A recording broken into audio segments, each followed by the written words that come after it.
The situation here in Kiev is referred to by many now as a witch hunt, because now former officials are being searched for, with masked men having been seen stopping cars and checking the IDs of drivers and the passengers inside, with lists of deputies and other officials that are looking for.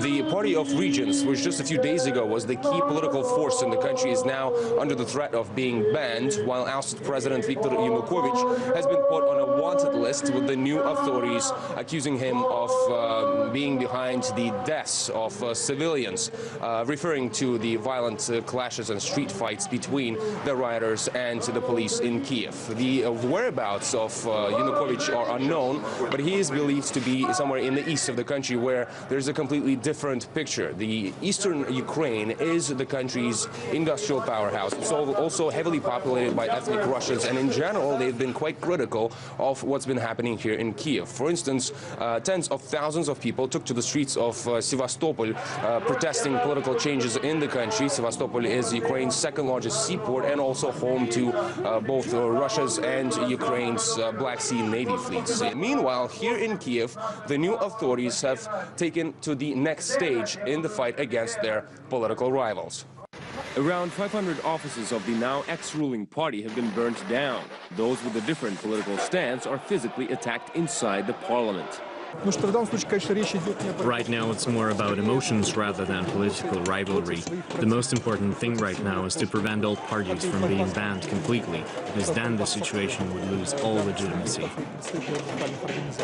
The president has fled the capital, saying a coup has been carried out, while the parliament passes new laws as fast as a printing press,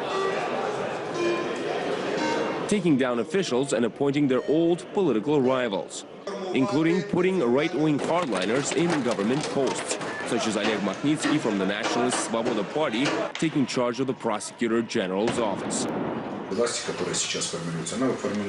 A new regime is taking shape really quickly and with the use of strong measures. It has nothing to do with democracy, because those coming to power will go on with pursuing tough policies, and they will conduct massive expansion of the eastern territories. Among the first laws adopted, the banning of Russian as the second official state language, despite nearly 50% of those living in the east of Ukraine being ethnic Russians. The public is told from now on the right wing is going to be heavily present in Ukraine's law enforcement. At the moment, the situation in Kiev is basically controlled by radical people with arms who are pursuing a very, very militant agenda. Mr. Yanukovych is a political corpse. I think he is an utterly discredited man. He cut deals with opposition leaders who were quite obviously, since the 19th of January, no longer in control of the crowds in Kiev. There are reports that foreign journalists who've been promoting different values from the rebels have now been put onto a wanted list, as well as trying to temporarily ban Russian TV channels. Many are now raising the question if this is the type of democracy so many Ukrainians put their lives on the line for. Igor Piskunov, RT, Kiev.